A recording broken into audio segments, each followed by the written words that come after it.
23년 전에 하나님께서 이곳에 주님의 기쁜 교회를 자리 잡게 하시고 또 부활을 전하게 하셨습니다. 아마 교회 절기 중에서 크리스마스에 대해서는 조금 더 익숙하신데 부활절은 조금 덜 유명한 절기 중에 하나가 아닌가 싶습니다. 하지만 의미에 있어서는 사실 부활절이 우리에게 주는 의미가 더 크고요. 사실 크리스마스가 의미가 있기 위해서는 예수님이 부활하셔야 저희가 예수님이 와 이렇게 우리가 이 땅에 오신 것이 얼마나 놀랍고 기쁜 소식인지 감사할 수 있고 기뻐할 수 있고 생일 잔치를 통해서 우리의 고마운 마음을 주님께 표현할 수 있는 것은 예수님께서 약속대로 십자가에 달려 죽어주셨고 우리의 죄를 대신해서 죽으셨고요. 그리고 성경대로 약속대로 3일 만에 부활하셨기 때문에 예수님의 존재가 가치가 있고 의미가 있고 단지 위대한 분이 아니라 우리가 예수님을 주님이라고 부르고 하나님이라고 부를 수 있는 이유가 예수님께서 부활하셨기 때문입니다. 아까 영상에서 보신 것 같이 예수님은 역사적인 인물이십니다. 그래서 일부 역사가들은 예수님을 4대 성인 중에 한 명으로 분류하기도 합니다. 뭐 석가모니, 소크라테스, 공자 그리고 예수님을 들어서 인류 역사에 긍정적인 영향력을 끼친 그런 인물 중에 하나로 예수님이 손꼽히기도 합니다. 그런데 예수님은 단지 그렇게 인류의 위대한 공헌을 한 사람일 뿐만 아니라 부활하심을 통해서 사람임의 동시에 하나님께서 이 땅에 오셔서 인류의 모든 죄와 사망의 권세 아래 짓눌려 있는 고난과 고통 속에 죽을 수밖에 없는 이 사람들을 살리기 위해서 영생을 주기 위해서 이 땅에 오신 하나님이심을 부활을 통해서 우리가 확인할 수 있습니다. 예수님께서는요 로마 시대 최고의 현황으로 알려진 초대 황제로 추하는 아우구스투스 황제와 두 번째 황제인 티베리우스가 통치되는 시기에 이 땅에 실제로 오셨습니다. 이때 우리나라는 삼국시대 초기입니다. 한국은 삼국시대였고요. 로마에서는 아우구스투스나 티베리우스가 통치할 때 예수님께서 이 땅에 오셨고 또 인류 역사가들은 예수님께서 이 땅에 오신 그 날을 기준으로 해서 AD와 BC 기원전과 기원 후로 나누기도 합니다. 기원전은 BC라고 부르는데 Before Christ입니다. 주님 오시기 전, Christ, 메시아가 오시기 전. 그리고 AD는 After가 아니더라고요. AD는 아노 다미니라는 뜻입니다. 이 아노 다미니는 어떤 뜻을 갖고 있냐면 The Year of the Lord, 주님의 해, 그 하나님의 주님의 시대가 시작되었음을 알립니다. 그래서 예수님께 땅에 오시기 전을 주님 오시기 전 그리고 주님 오신 후에는 이제는 그 주님의 시대가 시작되었음을 역사에 그런 AD와 BC를 나누는 것을 예수님의 이 땅에 오신 날 죽으시고 부활하신 것을 기점으로 역사가들은 역사를 나누고 있고요. 그래서 예수님은 우리가 뭐 이순신 장군이나 세종대왕이나 이런 위대한 그 성인들과 마찬가지로 이 땅에 실제하셨고 실제하셨을 뿐만 아니라 예수님은 실제로 우리를 위해서 십자가에 죽어주셨으며 그리고 약속대로 부활하셔서 예수님이 그냥 한 위대한 인물이 아니라 하나님께서 이 땅에 오신 주님이시며 하나님이심을 우리에게 보여주셨습니다. 이런 기록은 단지 성경에만 있는 그런 이야기가 아닙니다. 유대의 가장 유명한 역사가가 요세푸스라는 사람이 있습니다. 그는 유대인 고대사라는 것을 기록했는데요. 그는 예수님을 이렇게 기록하고 있습니다. 이 시대에 예수라 불리는 현인이 있었다. 그의 행실은 선하였고 그의 학식은 뛰어난 것이었다. 그리고 유대인들과 다른 나라 가운데서 많은 사람들이 그의 제자가 되었다.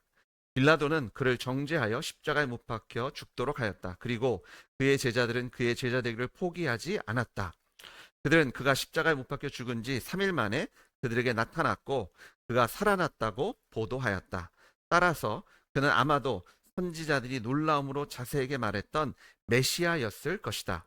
그리고 소위 그의 이름을 따라서 그리스도인 불리는 그리스도인 족속은 오늘날까지 여전히 사라지지 않고 있다. 예. 이 역사가가 어, 뭐 예수님을 개인적으로 만나지 못한 역사가입니다. 하지만 일어나는 형상들을 그가 그냥 쭉 기록하기를 예수님이란 분이 계셨고 그분이 죽었는데 3일 만에 부활했다는 소식들이 선포되기 시작했으며 그리고 그 무리들이 아직까지도 존재하고 있다. 어떤 한 번의 사건이 아니라 사람들이 거짓으로 만드는 사건이 아니라 계속해서 일어나고 있는 놀라운 복음의 역사에 대한 기록을 하고 있고요. 그리고 2000년이 지난 지금까지도 예수님의 부활을 믿는 사람들은 존재하고 있고 예수님과 동행하는 교회가 아직도 온 땅에 존재하고 있는 것을 우리는 확인할 수 있습니다. 교회에 초청했는데 교회를 설명드려야 될 것 같아서 교회는요 부활하신 예수님을 주와 하나님으로 믿는 사람들의 공동체입니다. 그런데 그냥 믿는다는 단어가 그냥 그러셨대가 아니라 그 예수님이 부활하셨기 때문에 하나님이시잖아요. 그러면 그 예수님께서 말씀하신 성경대로 살고 성경대로 생각하고 또 성경에서 말씀하시는 하나님의 은혜와 축복을 누리는 사람들의 공동체가 교회입니다. 미국에 그 예일대 법대 출신 기자가 있었습니다. 지금 목사님이 되셨는데 리 스트로벨 목사님이라고요. 그는 무신론자였습니다. 그의 아내가 어느 날 교회를 다니기 시작했습니다. 근데 이 기자 마음에 큰일 났다. 이 아내를 교회를 못 다니게 해야 되겠다. 근데 이제 이성적인 사람이니까 법대 출신이고 기자고요. 시카고의 트리뷴 그 신문의 기자였는데 그래서 그가 아내를 이성적이고 논리적으로 설득하려고 조사에 착수합니다. 어떻게 하면 기독교가 가짜인 것을 내가 설명해 줄 수 있을까? 그는 2년에 걸쳐서 한두 시간이 아니고요. 한 주, 두 주가 아니라 한 달, 두 달이 아니라 2년을 소비합니다.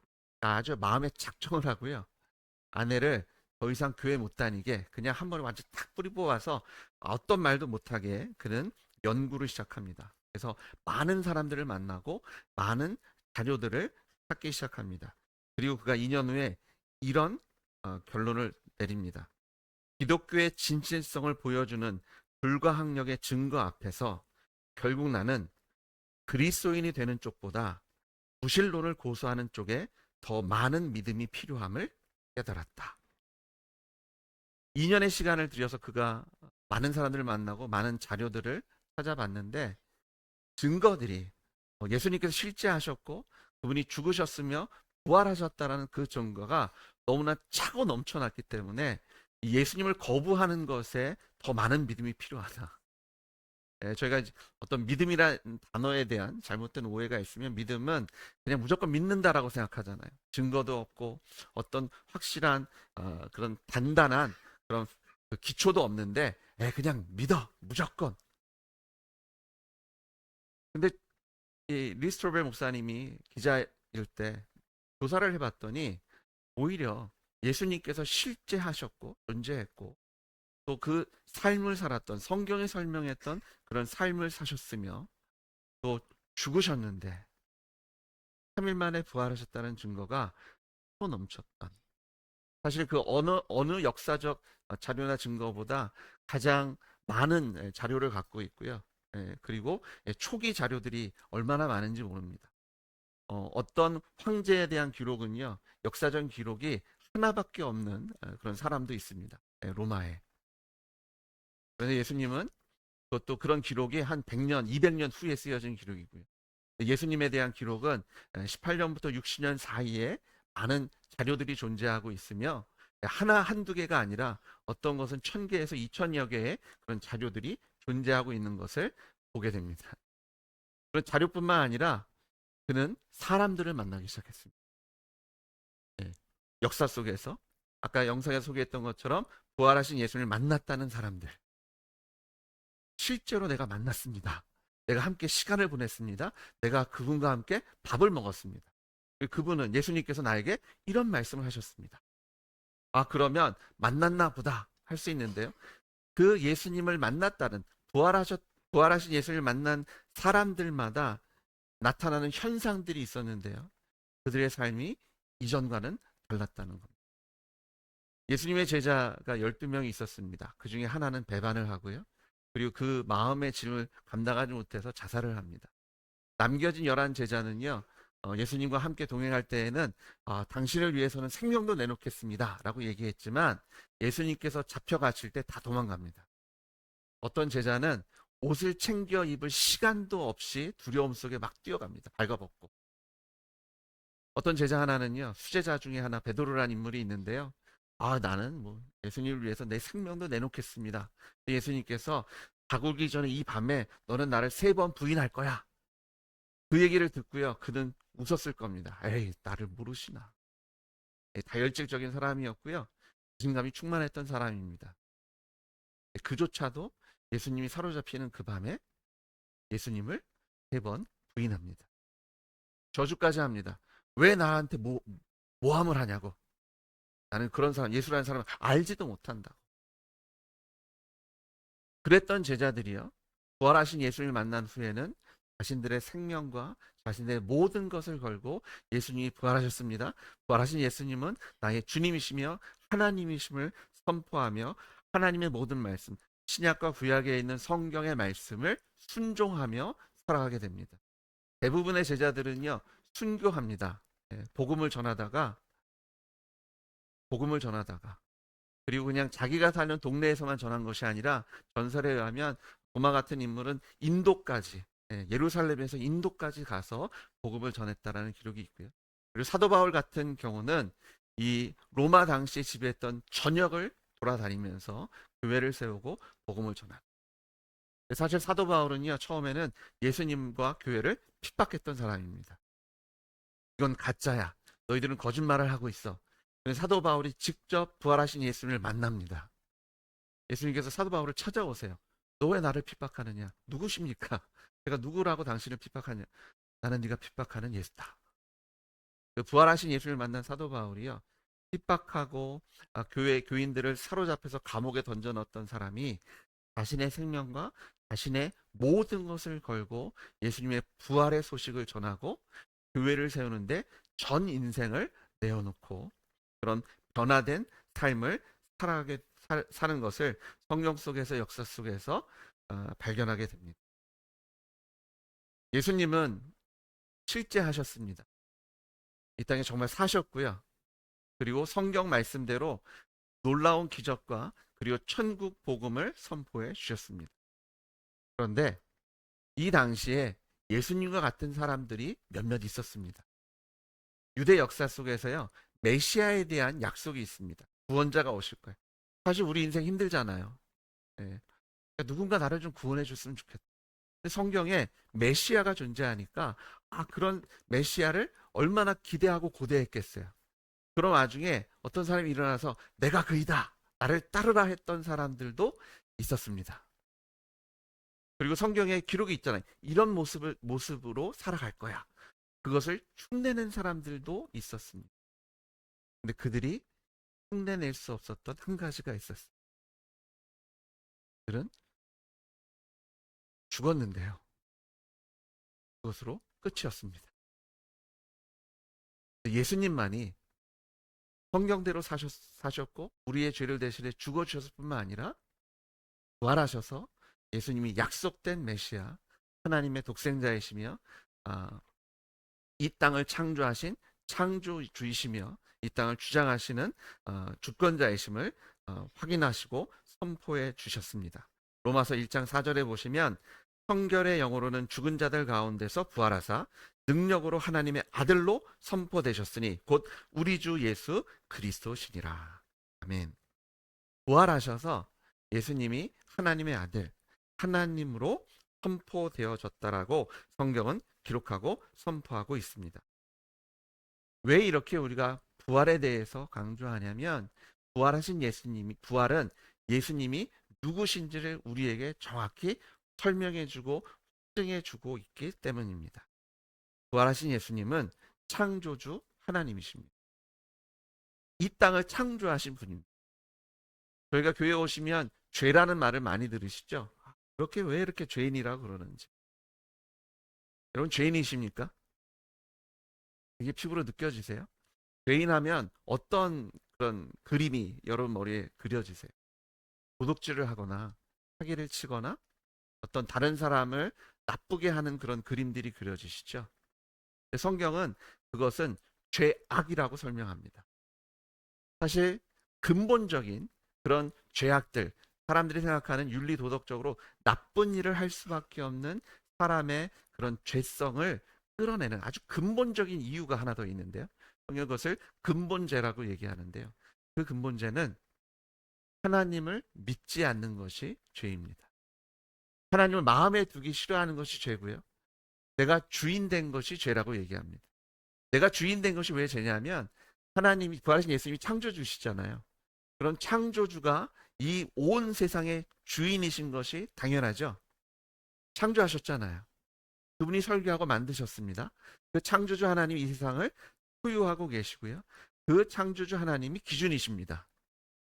우리가 순리라는 단어를 많이 쓰는데 우리가 순리적으로 산다는 것은 하나님의 창조 질서대로 사는 것이 순리대로 사는 겁니다. 왜냐하면 창조주가 계시니까요. 근데 내가 주인 됐다는 건 뭐냐면 창조주를 무시하는 겁니다. 왜 그쪽으로만 가야 합니까? 나는 내가 원하는 대로, 내가 배운 대로, 내 생각에 나를 행복하게 하고 기쁘게 하는 대로 난 살겠습니다. 그러니 나는 창조주가 필요 없습니다. 그래서 내 마음에 하나님 두기를 싫어하는 것, 내가 주인 돼서 창조주 하나님을 무시하고 버리는 것을 근본 죄라고 얘기합니다. 성경에서 이것을 어떻게 설명하냐면 하나님께서 천지를 창조하시고 아담과 하와를 만드셨습니다. 인류의 최초의 사람들이죠. 하나님께서 에덴이라는 동산을 만드시고 선악과를 주셨는데요. 그리고 옆에는 생명나무가 있었습니다. 이렇게 말씀하십니다. 이것을 먹으면 정령 죽을 것이다. 그런데 마귀가 사람에게 와서 하와를 꼬드깁니다. 저거 먹으면 죽어? 저거 죽을지도 몰라. 왜? 어떤 얘기를 하냐면요. 그거 아니라 죽지 않을 뿐만 아니라 저 과실을 먹으면 너희가 하나님과 같아질 것이다 라고 얘기합니다. 우리가 흔히 죄에 대해서 불순종에 대한 얘기를 하는데요. 우리가 불순종에 대한 얘기를 하기 전에 왜 불순종했는지를 찾아보셔야 합니다. 아마 아이들을 양육해 보시면 아이들이 실수를 하면 혼내시잖아요. 그럼 아이들이 사과해. 그러면 엄마 아빠 제가 뭐 이걸 잘못했어요. 죄송해요. 그런데 그냥 죄송하다는 것으로 되는 것이 아니라 내가 왜 이것이 잘못된지를 설명을 해줘야 그 문제가 해결이 되고 넘어가잖아요. 근데 그냥 미안하다고 하면 도대체 뭐가 미안한 건데 근데 그 미안한 것을 제대로 얘기하지 못하면 이게 끝나지 않습니다. 저희가 하나님께 불순종했습니다. 근데 왜 불순종했냐? 성경은 사람이 하나님과 같아지려고 불순종했다고 얘기합니다. 내가 하나님이 되는 것, 내가 주인 되는 것, 그것이 근본적인 죄고요. 그것 때문에 사람들은, 인간들은 윤리 도덕적인 죄악들을 저지를 수밖에 없습니다. 내가 하나니까 내가 기준이잖아요. 모든 것이 나를 중심으로 돌아갑니다. 나에게 해가 되는 것은 나쁜 거고요. 나에게 선이 되면 다 좋은 것이 됩니다. 다른 사람에게 어떤 해가 끼치고 다른 사람이 어떤 불편을 겪는 것에 대해서는 아무런 걱정이나 근심이 없죠. 하나님께서는 이 땅을 창조하시고 우리가 함께 사는 공동체로 우리를 세워주신 줄 믿습니다. 하나님의 기준과 질서, 하나님의 말씀대로 살 때 사람은 참 행복할 수 있으며 하나님께 기쁨이 되고 또한 서로에게 평강과 기쁨을 나누며 하나님께서 세우신 그런 아름다운 그런 공동체로 하나님 안에서 즐거운 삶을 살아갈 수 있는 줄 믿습니다. 그래서 이 죄의 문제, 사실은 이 죄의 문제가 그냥 불순종했다, 내가 하나님 되겠다, 이거 이렇게 단순하게 생각할 문제가 아닌 것이 이 근본적인 죄는요, 우리가 누구를 대적한 거예요? 창조주 하나님을 대적한 겁니다. 이게 그냥 옆에 있는 친구 뒤통수 한 대 때린 게 아닙니다. 그냥 사소한 거짓말에서 내가 좀 장난친 정도가 아니라 이 땅을 창조하시고 주관하시는 주권자 하나님을 대적해서 나는 당신이 싫고 나는 당신의 존재를 부정하고 당신은 사라져버리고 나는 내 인생, 내 것, 내가 살겠다라고 고집하며 나아가는 것이 죄라고 얘기합니다. 쉽게 얘기하면 이것은 배반을 한 겁니다. 반역을 한 거죠. 이 반역의 결과는 사실은 죽음이잖아요. 중국에서는 부족을 멸하는 죄입니다. 그 당사자만 아니라 부족을 멸하면 그 주변에 아는 사람 전부가 다 죽을 수밖에 없는 죄입니다. 그게 반역죄입니다. 한 나라의 황제나 대통령이나 그 나라의 어떤 헌법을 대항해서 범죄를 해도 심한 경우 구족까지 멸하는 죄를 받는데 온 세상을 창조하신 하나님을 대적한 죄입니다. 그러니까 이 죄의 삭시 사망이고요. 그리고 하나님 없는 인생 속에서 사람은 모든 고난과 고통과 어려운 생활을 할 수밖에 없다고 성경은 말씀하고 계십니다. 우리가 아까 부른 찬양 중에서 당신이 지금 힘들고 어렵고 그런 고통 속에 있는 이유가 뭐예요? 예수를 믿지 않기 때문이라고 얘기하는데요. 그것 때문에 그렇습니다. 내가 주인 되면 우리의 인생은 어렵고 힘들고 하나님 없는 세상 속에서 하나님의 사랑이 없는, 사랑받지 못하는 존재로 살아갈 수밖에 없다고 성경은 말씀하고 계십니다. 그래서 예수님께서 그 죄를 대신해서 십자가에 달려 죽어 주셨고요. 그리고 부활하심으로 예수님께서 우리의 죄값을 다 결산하고 처리해 주셨음을 선포하고 계십니다. 그러니까 제가 누구의 빚을 갚아주려면 빚을 갚을 능력이 있어야 되잖아요. 예수님께서 부활하심으로 우리의 죄값을 치러줄 수 있는 능력이 있음을 선포하시고 확증해 주셔서 예수님께서의 죽으심으로 그리고 부활하심으로 우리의 모든 죄값을 치러주시고 우리를 그 죄의 권세 아래서 사셔서 예수님을 주와 하나님으로 믿는 자들에게 하나님의 자녀가 되는 권세를 주시겠다라고 약속해 주셨습니다. 인생이 어려우시죠? 때로는 왜 어려운지를 찾아 나서기도 합니다. 그리고 이런저런 이유를 찾기도 하지만 많은 어, 순간 정말 왜 어려운지 근본적인 이유를 놓치고 살아갈 때가 있더라. 성경은 우리가 예수님을 믿지 않는 인생이 힘들 수밖에 없는 이유가 죄 때문이다. 내가 주인 되고 예수를 믿지 않기 때문이다라고 말씀하고 계시고요. 우리 예수님을 나의 주와 하나님을 믿을 때 이제는 우리를 사생아로 두시는 것이 아니라 우리를 자녀 삼으셔서 이제 우리와 함께 동행하시며 우리를 사랑해 주시고 우리를 인도해 주시고 우리의 필요를 공급하시며 우리의 힘과 능과 지혜와 방패와 요새가 되어 주시겠다라고 약속해 주신 줄 믿습니다. 예수님은 부활하셨습니다. 이 부활하신 예수님이 하나님이시며 이 땅을 창조하신 주권자이시고 우리에게 길이고 생명이며 사랑이 되시고 은혜가 되시며 우리에게 평강의 왕으로 이 땅에 오셨습니다. 하나님께서 우리에게 요구하시는 것은 한 가지입니다. 부활하신 예수님을 우리 마음에 주님으로 영접하면 받아들이면 그 예수님이 그냥 명목, 이름만 있는 주님이 아니라 하나님이 아니라 나의 삶의 주인이 되시고 하나님이 되시면 아까 간증하신 분들 중에 얘기했던 것처럼 영접하는 자, 곧 그 이름을 믿는 자들에게는 하나님의 자녀가 되는 권세를 주셨습니다. 하나님께서 우리를 자녀 삼아 주십니다. 자녀니까요. 하나님 우리를 사랑해 주십니다. 우리와 동행해 주십니다. 우리의 주님이 되셔서 우리의 하나님이 되셔서 우리를 떠나지도 버리지도 않으시며 이 험난한 삶 속에서 그 고난과 고통 속에 쓰러져 좌절하고 포기하는 인생이 아니라 그것을 타고 넘어갈 수 있는 그것을 정복하고 감사할 수 있고 고통 가운데서도 기뻐할 수 있는 은혜와 능력을 예수 그리스도의 이름으로 우리에게 허락해 주시겠다라고 약속하고 계십니다. 예수님을 우리의 주와 하나님으로 영접만 하면 근데 이게 입술의 고백이 아니라 마음의 고백이어야 된다라고 말씀하고 계세요. 저는 오늘 초대 받아서 오신 분들의 삶의 상황을 잘 알지는 못합니다. 그냥 살만하신 분들도 있을지도 모르겠어요. 인생 재밌는 분도 있고, 이 정도면 살만하다. 굳이 뭐 나는 하나님 필요하지 않다라고 자신만만하게 말씀하고 얘기하는 분들이 있을지도 모르겠어요. 그런데 한번 여러분 마음을 회의 한번 들여다보십시오. 만족감이 있으십니까? 어떤 상황 속에서도 좌절하지 않고 포기하지 않고 기쁨 가운데 살아가실 수 있습니까?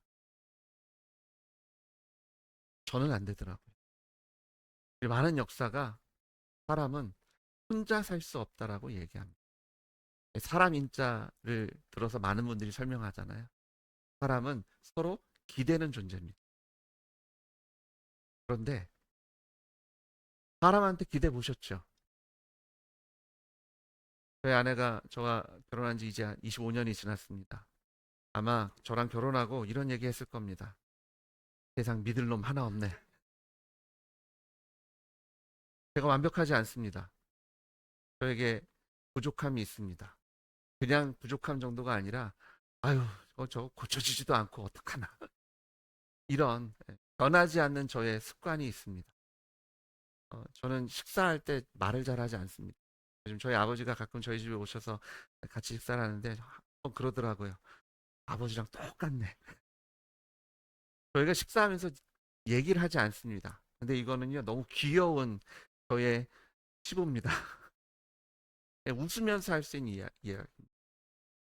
20년 동안 이걸 저를 고치려고 얼마나 많은 노력을 했는지 모릅니다. 제가 이제 조금 밥 먹을 때 얘기를 하기도 합니다. 아직도 저는 밥만 먹습니다. 이거는 귀여운 치부입니다. 말 못하는 저의 고집이 있고요. 저의 아집이 있고 저의 부족함이 있습니다. 어제 한 성도님이 저한테 목사님은 이렇게 처음부터 스윗하셨냐고 그래서 제가 그대로 회개했습니다. 저는 스윗하지 않습니다. 저는 회개할 게 많은 사람입니다. 물론 이렇게 완전 대차발은 아닙니다. 저 때문에 웃기도 하고 즐겁기도 하고 행복합니다. 하지만 부족함이 있습니다.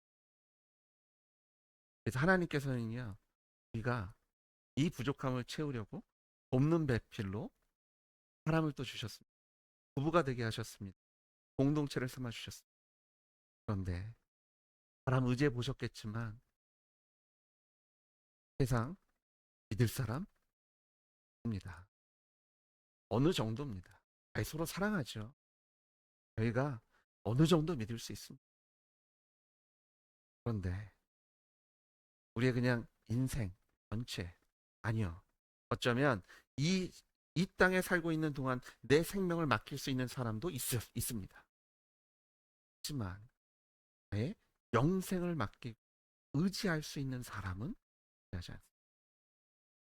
하나님 사람을 창조하실 때 영원히 사는 존재로 창조하셨습니다. 우리 인생이 그냥 80년, 100년 살다 끝나는 것이 아니라 우리의 영원히 존재합니다. 하나님께서는요, 한 번 죽는 것은 사람에게 정하신 거고요. 그 후엔 심판이 있다고 말씀하셨고, 그 심판 때 영원한 형벌과 영원한 하나님의 선물로 천국과 지옥을 말씀하고 계십니다. 근데 우리가 이 땅에서조차도 사실 믿을 만한 사람 찾는 것이 어렵고요. 그리고 우리의 영생을 맡길 수 있는 존재는 하나님밖에는 없습니다. 예수님께서 십자가에서 우리를 대신해서 그 모진 고난과 고통을 감당하심으로 하나님 우리를 얼마나 사랑하시며 또한 부활하심으로 하나님이 우리가 신뢰할 만한 분인 것을 우리에게 확증해 주셨습니다. 예수님은 믿을 만한 분이십니다. 얼마나 믿을 만한 분이냐면요. 아까 우리가 이건 보면 사도행전 17장에 보시면 예수님께서 죽음 가운데서 부활하심으로 살아나심으로 우리가 모든 사람이 믿을 수 있는 증거를 주셨다라고 말씀합니다. 그냥 던져놓고 나 믿지 않으면 죽어 이것이 아니라 사람들에게 믿을 수 있는 증거를 남겨놓으신 것이 십자가 부활이고요. 신약 성경과 구약 성경입니다. 인류 역사 속에서 창세기부터 계시록 예수님 다시 오셔서 우리를 하나님의 영원한 나라로 인도하신 그 역사를 다 기록하시고요. 또 그 안에서 살아계신 하나님이 그 약속을 하나하나 성취하시고 완성해 가시는 것을 우리에게 보여주셨고요. 그 약속의 성취의 최고봉이 예수님의 십자가와 부활임을 믿습니다. 예수님 부활하셨습니다. 저는 이 아침에 여러분의 인생 속에서 예수님에 대해서 어느 정도 알고 계신 분, 또 근접해 계신 분이 있을지도 모르겠지만 저는 오늘 여러분을 초청하기 원합니다. 저희가 우리 지체들이 여러분을 교회로 초청했는데 저는 여러분을 예수님께로 초청하기 원합니다. 예수님 이 땅에 오신 이유가요. 여러분 때문에 오셨습니다. 여러분 때문에 오셔서 성경에 보면 이렇게 말씀하십니다. 내가 문 밖에 서서 두드려노니 누구든지 내 음성을 듣고 문을 열면 내가 그로 더불어 먹고 그는 나로 더불어 먹으리. 예수님께서 여러분의 마음의 문을 두드리고 계십니다. 혹시 부활하신 예수님을 나의 주와 하나님으로, 사실은요, 역사적인 사실은 이걸 안다고 해서 나에게 그렇게 큰 영향을 끼치지 않습니다. 지식이 하나 더 늘고요. 뭐 삶에 어느 정도 좀 변화가 있을 수 있지만 근데 그 예수님이, 이 역사적 사실이 내 삶에 들어와서 내가 거기에 나의 인생을 맞춰갈 때 사실은 그 역사가 나에게 의미가 있고 내 삶을 변화시키게 됩니다. 그러니까 예수님이 부활하셨다. 아, 그렇구나. 그것이 아니라 그 부활하신 예수님이 나 때문에 죽으셨고 나 때문에 부활하셨으며 오늘 이 아침에 나를 부르고 계신다. 제가 질문을 좀 드릴까요?